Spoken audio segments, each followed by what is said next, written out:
In today's video, I'm going to share with you how you can start flying FPV drones from zero to flying like a bird in the air in a way that works best for you. So without further ado, let's go.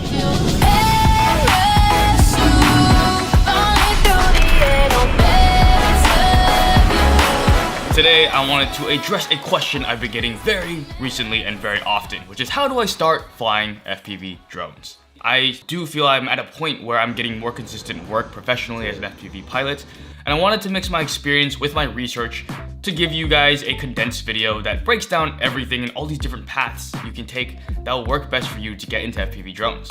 This is a video you're going to want to come back to multiple times to understand where you are in what part of the process. Now, I want to start by saying that there is no one true answer to get into FPV. There are a lot of different options, and the right answer for you lies in a combination between price, performance, and what you personally value. For some, it might be the cheapest setup. For others, it might be to pay the top dollar for the highest quality flying experience. In order for you to be able to find the best route, I've come up with 3 criteria you can consider as we go throughout this video and your own journey. The first is going to be price, of course, to know your budget and how much you're willing to spend. The second piece of criteria is longevity. How often and how long do you see yourself flying FPV drones? Is it just gonna be sometimes whenever you have time on the weekends, or are you planning on doing this every single day for a very long time? And the third piece of criteria you want to consider is performance. What do you see yourself using FPV for? Is it for fun as a hobby or for work? For me, when I consider price, longevity, and performance, I know I'm going to be doing FPV for a long time. It is a business expense for me, but I'm still a pretty frugal person, so I try to find the best bang for my buck. So if you're like me, then hopefully some of these tips will be able to help you find the best bang for your buck as well. All right, let's get into these steps. Now, a lot of people think that the best way to get into FPV is to buy a whoop kit. And the reason why is because not only does it come with goggles, but it comes with a drone that you can fly, and it comes with a remote, all in one bundle. And that's actually pretty great when you hear it at first. The only reason why I don't suggest getting a whoop first is because it can actually be harder to fly than a 5-inch or a Cinewhoop. Yeah, if you can fly this thing, everything else will be easier. So if you start with a tiny whoop kit and you try to fly and practice on it, you're probably gonna crash a lot more than you would practicing in a simulator that simulates a 5-inch drone or Cinewhoop, and then going out into the real world. And that is why the first step I would recommend, along with a lot of other seasoned pilots out there, is to get a simulator. A simulator is still probably one of the best ways to get into FPV, just because it's so cost efficient. It's not gonna cost you broken frames, broken arms, broken parts, injuries, losing drones. You're not gonna have to deal with any of that. Just get a simulator, and some of the simulators I'd recommend are Velocidrone, Liftoff are 2 of the longest standing, but I like Velocidrone because I think it's like $20. It runs on even the lowest spec computers, so you don't need a high demanding computer. And once you've got yourself a simulator for free to $20, the next thing you're gonna wanna get yourself is a controller. The reason you want to buy the controller first before anything else is because you can use the controller to link into your computer and practice on a simulator as if you're flying your drone without having your drone or goggles. It's amazing. It can be confusing trying to figure out which controller to get exactly because there are so many different kinds, sizes, price ranges of controllers. So the first thing I'd recommend you look into is the protocol that the controllers use. There are 2 main protocols at the moment that seem to be dominating FPV. The first one is, of course, TBS Crossfire, which is made by Team Black Sheep, the same people who make my controller, the Tango 2.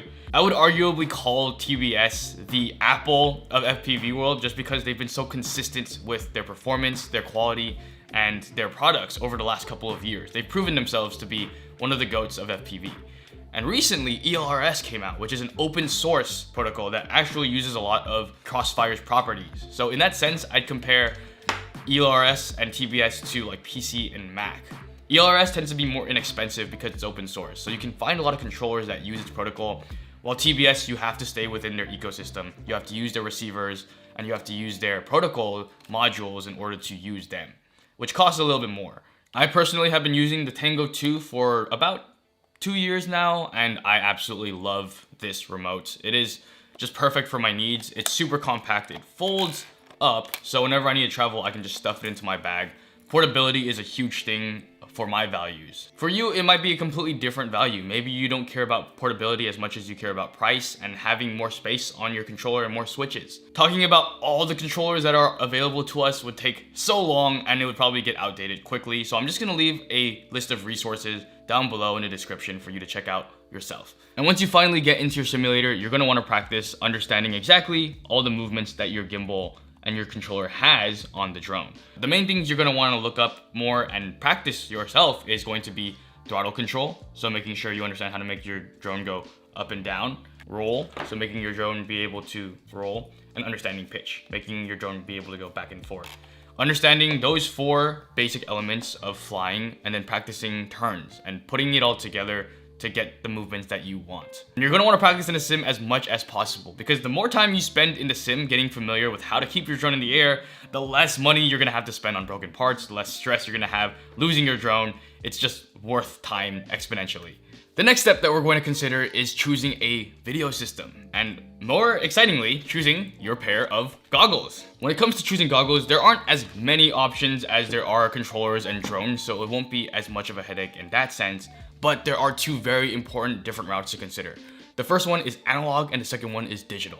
And this has been a very heated debate in the FPV community ever since I started, when digital was first coming out. People didn't trust it as much because analog had been the only way to go for the last 7 years. And there are very specific benefits that analog still has over digital today, such as latency, being able to react faster, which is really great for pilots that are racing, for freestyle pilots who are really reactive in their movements. The other reason you may want to consider analog is for the price, because analog products tend to be much more cost efficient and cheaper than the digital air units and the goggles. Besides that, I've never really flown with analog long term, so I can't speak on it, but I can say that a lot of community members who started in analog and eventually took the leap to digital have never looked back. Just because of the experience of the quality of the video, it's just so much more crisp. It doesn't look like you're looking through a 90 CRT anymore. And now with the DJI Goggles 2 and the O3 Air Unit System coming out, you can see in 1080p HD with low latency, all live. And this is comparing it to like the 480 240p quality that you'd be getting from like your analog goggles. Once you have decided on your controller protocol and your goggle system, now it's time you get to finally choose your drone. And this is where we're bringing all the things together. Once again, I have 2 options that you can choose from, and once again, you're going to decide which is better for you. The first option I have for you guys to consider are BNF and RTF, which are basically drones that come out of the box pre-built and pretty much ready to fly from the get. These would include options like the DJI FPV drone and the DJI Avata, which the drone's already built for you. It comes with goggles and everything that you need, and you can kind of just start flying immediately. Now, I do believe that BNF and RTF are amazing options, but I also think that there is something you may want to consider before you buy your first drone for FPV. FPV drones, due to their dynamic nature and the kinds of groundbreaking, limit-pushing shots you can get, you often end up crashing them.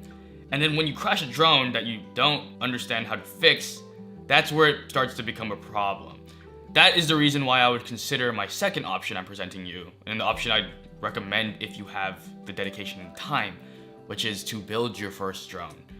This was the only way that a lot of pilots, especially in the last couple of years, had of starting to fly FPV. It was kind of like a rite of passage. And although it is a little bit of a learning curve and you have to kind of understand how to solder, which isn't that hard. Soldering isn't that hard. It just looks cool in the movies. And just having a knowledge of what kind of parts go into a drone, like the flight controller, the ESC, the air unit, and the motors, and the frame, it's not too bad if you learn from the right sources.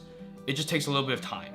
But the thing is, if you spend that time learning how to fix and build your drone, if you ever crash it, which is most likely inevitable if you're flying FPV, you can easily fix it for a fraction of the cost. Because motors by themselves, they'll cost you like $20-ish. Instead of sending it into DJI Refresh Care from a broken motor, they're gonna charge you like, I don't know, $50 to $100, and then you have to wait weeks for it to come back, versus just being able to do it in your room or your office. It's actually a really empowering and confident building process too, just being able to understand how to do this. But if time is really not something that you have, and building is not something you have a care for, and you're willing to just fly safe enough so you won't crash, or willing to face the consequences later and deal with them as they come, then Bind and Fly RTF is still an amazing option.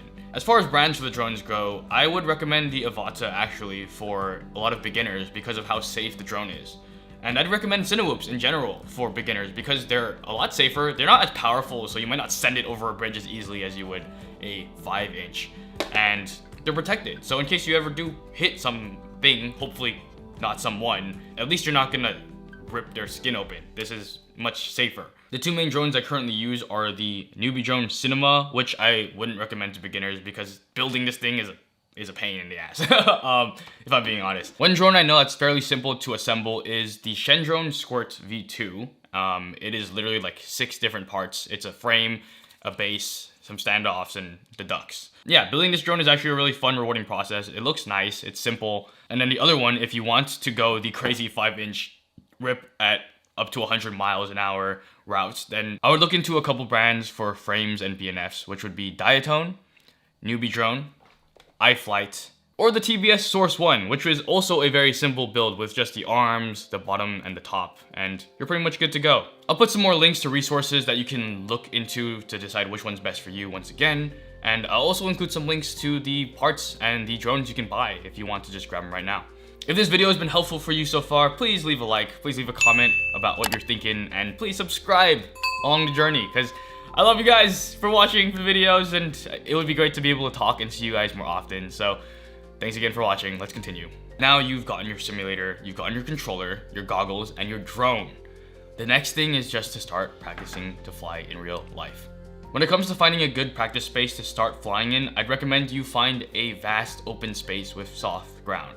Grass is always a great floor because if you fall into it, usually it won't mess up your drone and it'll catch it so you won't smash into a million pieces like you would on blacktop or something. If you have an opportunity, try to bring a friend because when you're in the goggles, you're not going to be able to see around you just for safety. And if you can find a fellow pilot who may be a little bit better or is learning with you to practice and exchange notes with, that would be even better. And another pro tip that I would give to you that a lot of pilots gave to me when I was starting is learning how to fly line of sight. Just in the event that the drone stops working feed-wise in your goggles, being able to take it off and be able to fly your drone back to you without your goggles may help a lot. Not only that, being able to just visually see your drone and how it's reacting to your controls without being in a first-person cockpit may actually help you get a much better understanding of how your drone is going to fly when you're actually in the goggles. Once you are able to apply the previous steps, get in the goggles and up in the air, congratulations! You have taken your first steps to joining the ranks as an FPV pilot. And if you're somewhere along this journey, the biggest piece of advice I can give you is to be diligent with your practice and patient with your progress. FPV has a considerable learning curve and it can be an arduous process at times, but the payoff is oh so sweet. And it is the reason why FPV pilots are able to get these mind-blowing shots that the world has never seen before. You can get there too. It's just gonna take some practice and some patience. Leave a comment if you have any questions. If you want feedback from me, you can tag me in your videos on Instagram at KaiVertigo, and subscribe if this video helped and you want to see more. Thank you guys for watching. It's been a pleasure, and best of luck on your journey. This is Kai. Peace.